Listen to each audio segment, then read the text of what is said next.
최근 폴란드 최대 군사 퍼레이드에서 한국 무기가 존재감을 과시하면서 전 세계 네티즌들을 경악하게 만들었습니다. 이에 AP통신은 우크라이나 접경국인 폴란드가 수십 년 만에 최대 규모로 군사 퍼레이드를 벌이며 국방력을 과시했다고 보도하였습니다. 더구나 K2 전차를 직접 몰아본 전차병의 인터뷰가 현재 네티즌들 사이에서 상당한 이슈가 되고 있는데 지금부터 자세한 소식 살펴보도록 하겠습니다. 지난 15일 폴란드 국방부는 자국 국군의 날 기념식의 일환으로 수도 바르샤바에서 군장비 200대와 항공기 100대, 장병 2,000명이 동원된 대규모 군사 퍼레이드를 진행했는데요. 이때 수많은 사람들을 놀라게 만든 건 다름 아닌 우리 한국의 군사 장비였습니다. 수십 년 만에 최대 규모로 진행된 이날의 퍼레이드에는 폴란드가 보유한 최신 군사 장비 중에서 미국산 M1A1 에이브럼스 전차와 한국산 K2 전차 및 K9 자주곡사포, 그리고 고속기동 포병 로켓 시스템인 하이마스와 크랩 자주포와 폴란드제 비스와 방공 시스템이 등장하였습니다. 특히 이날 FA-50은 폴란드 공군이 기존에 보유하고 있던 미그-29와 편대로 등장해 함께 비행했고 미그 전투기는 편대를 이탈하면서 FA-50으로 교체되는 의미를 강조하였습니다. 이에 FA-50을 개발하고 폴란드 공군에 납품한 한국항공우주산업은 FA-50이 폴란드 국민 환호 속에서 유럽판을 첫 비행에 성공하여 국산 항공기의 새 역사를 썼다고 자평했습니다. 실제로 이날 유럽의 상공에 날아오른 FA-50은 국내 생산 무기 최초로 유럽 하늘을 날아 그 의미가 남다르죠. 지난해 폴란드는 한국과 무려 17조 원이나 되는 무기 수출 계약을 체결한 후로 지금도 지속적으로 한국산 무기를 원하고 있을 정도로 한국 무기를 적극 도입하고 있습니다. 안제이 두다 폴란드 대통령은 폴란드 동부 국경 보호는 정부의 핵심 과제라고 하면서 폴란드는 우크라이나 지원에도 만전을 기할 것이라고 말하였습니다. 물론 폴란드의 경우 우크라이나와 국경을 맞대고 있기 때문에 언제 어떤 상황이 벌어져도 이상하지 않습니다. 때문에 국경 보호에 만전을 기하고 있죠. 그런데 현재 폴란드는 러시아 동맹국인 벨라루스와 긴장 관계에 있는데요. 최근 벨라루스의 러시아의 바그너 용병 부대가 주둔하면서 전쟁의 기운이 고조되자 폴란드는 동부 접경지에 1만 명의 병력을 추가 배치하였습니다. 때문에 이번 폴란드의 최대 규모 군사 퍼레이드는 자신들의 대규모 군사력을 과시함으로써 러시아와 벨라루스에 일종의 메시지를 보내려 하는 게 아니냐는 전문가들의 반응이 있었습니다. 그리고 이 과정에서 우리 한국 무기는 전 세계의 위험을 떨치게 된 것이죠. 물론 퍼레이드를 통해서 한국산 무기의 위험을 눈으로 직접 보기도 했지만 현재 K2 전차를 직접 운용한 폴란드 전차병의 한마디에 전 세계 네티즌들이 도대체 한국산 무기는 어떻게 저런 게 가능한 거죠? 한국은 세상 외계인을 고문하여 K2 전차를 만든 게 틀림없습니다라는 반응을 보여주고 있는데 도대체 무슨 내용이었을까요? 얼마 전 폴란드 육군 유튜브에는 최근 폴란드에 도입된 최첨단 3.5세대 K2 전차에 대해 리뷰하는 영상 하나가 올라왔습니다. 먼저 진행자는 K2 전차에 대해 K2 전차는 세계에서 가장 현대적인 전차 중 하나라고 설명하면서 현재 본인들이 놓인 상황에 대해 언급하였는데요.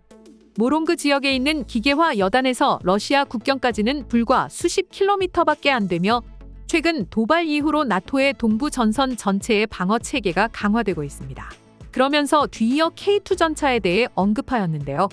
K2 전차의 성능은 매우 훌륭하다고 하며 K2 전차의 유기압식 서스펜션은 승무원들에게 보다 편안함을 주는 것만이 아닌 장애물에 관계없이 발포할 수 있고 포신각을 높이는 것도 가능하며 공격과 동시에 방어 능력이 매우 뛰어나다고 말하였습니다. 그리고 해당 영상에 직접 K2 전차를 운용하는 폴란드 전차병이 등장해 K2 전차에 대해 설명했는데요. 앞내장형 서스펜션은 차체를 30cm가량 낮출 수 있습니다. 자유자재로 차체의 앞뒤 및 좌우를 조절할 수 있죠. 또한 공격을 한 후에 차체를 낮추거나 언덕 뒤에 숨어 적에게 발각되지 않도록 합니다. 더구나 놀라운 정확성을 지니고 있어 2km 거리에서 조준을 통하여 목표물을 정밀 타격합니다. 또한 하나의 표적을 선택하면 정확하게 해당 지점의 포탄이 명중하게 되죠. K2 전차는 1500마력의 타포에 드는 모델 중 하나이며 동급 전차 중 기동성이 가장 뛰어난 모델입니다. 탄약은 내부와 외부 모두 장전할 수 있고 뒤쪽에는 자동 장전기에 자동 튜브가 있습니다. 탄약 장전의 과정은 매우 간결하며 전차 내부에서도 장전이 가능하죠. 이뿐만 아니라 바람이나 기타 대기 조건으로 인한 모든 변수 또한 K2 전차의 기상 관측 시스템으로 모두 통제됩니다. 단 여러 발의 포를 발사한 후 포신이 뜨거워지는 것을 제외하면 말이죠. 그리고 DRS 시스템이 있는데 여러 개의 거울이 있는 레이저로 배럴의 궤적을 보정해줍니다. 또한 열화상 카메라에서 표적이 탐지되면 노란색 프레임으로 표시됩니다. 그럼 시스템이 표적을 탐지했다는 걸 알 수 있죠. 더구나 이 전차의 가장 큰 장점은 전차병의 실수를 알아서 보정해준다는 것인데요. 적의 전차가 위장되어 있어 발견하지 못하더라도 하드웨어가 알아서 이를 감지해 모니터에 표시해줍니다. K2 전차 시스템 중 하나인 소프트킬 시스템은 연막벽을 세워 전차를 숨기고 우리에게 날아오는 미사일을 연막으로 혼동시켜주고 하드킬이라는 시스템도 있는데 이 시스템은 전차에 접근하는 미사일을 방어탄을 사용해 물리적으로 파괴하는 시스템인데 이 전차에 설치 가능합니다. 또한 K2 전차는 특별한 강철 장갑으로 덮여 있어 혹여나 폭발이 발생한다면 승무원은 캡슐로 보호가 됩니다. 인터뷰 내용은 여기까지입니다. 해당 인터뷰 내용을 본 수많은 해외 네티즌들은 K2 전차의 뛰어난 성능에 대해 더 이상 의심할 필요가 없다고 말하고 있었는데요. 그럼 지금부터 실제 해외 네티즌들의 반응 자세히 살펴보도록 하겠습니다. 우리는 아직 우크라이나에 보내야 하는 무기들이 더 있다. 그리고 한국에 주문한 K2 전차 열대는 조금만 기다리면 올 것이며 우리는 그것으로 구멍이 생긴 안보를 보완할 것입니다. 한국인들이 또 엄청난 걸 만들어낸 건 아닌가 싶어요. 이 전차는 10년 정도가 됐지만 여전히 녹슬지 않고 발전을 거듭하면서 세계 최강의 전차로서 자리하고 있습니다. M1A1 전차가 세계 최고라고 말하는 사람도 있고 레오파드가 최고라고 말하는 사람도 있지만 K2 전차도 그와 동급이라고 말하는 사람도 많습니다. 레오파르트 전차의 경우에는 가격이 너무 터무니없이 비쌉니다. 물론 M1A1의 경우 구입하는 것도 까다롭고 가격도 상당히 비쌉니다. 하지만 사람들이 납득은 합니다. 그래서 많은 사람들이 레오파르트와 한국의 K2 전차를 자주 비교하곤 하는데 이제는 K2 전차가 압도적이지 않나 싶어요. 틀린 말이 아닐 거야. 한국의 무기 체계는 이미 세계에서 내로라 할 정도고 수많은 국가가 한국 무기를 구입하기 위해 줄을 서고 있는 실정이다. 한국 무기가 강하고 세련된 건 인정할 수밖에 없는 사실이야. 더 이상 유럽의 안보를 독일에게만 맡겨둘 수 없어. 독일제 무기가 한때 유럽 전체를 뒤덮은 적이 있습니다. 하지만 지금은 많이 줄어들었죠. 그리고 한국 무기가 생긴 구멍을 막아주게 될 것입니다. 아무래도 저렴하면서도 그들은 매우 빠르기 때문이죠. 진짜 이쯤 되면 한국인들이 외계인을 고문해서 만든 게 아니라 한국인들 자체가 외계인이 아닐까 싶어.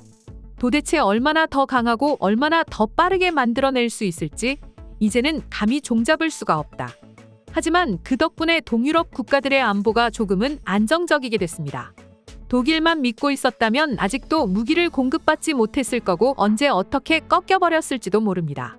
이제는 한국이 세계 최고의 기술력을 가지고 있다고 해도 되지 않을까 싶다.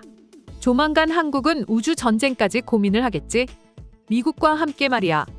아직 한국의 수준이 그 정도는 아니라 할지 몰라도 언젠간 한국이 주도하는 날이 오겠지? 난 그렇게 생각하는 것도 무리가 아니라고 생각해. 맞는 말일지도 모르죠. 하지만 아직은 역부족입니다. 한국인들이 아무리 대단하다지만 여전히 가성비라는 인식표를 달고 있기 때문입니다. 이상 속닥속닥이었습니다. 영상이 재밌으셨다면 구독, 좋아요, 알림 설정 한 번씩 부탁드리겠습니다. 시청해주셔서 감사합니다.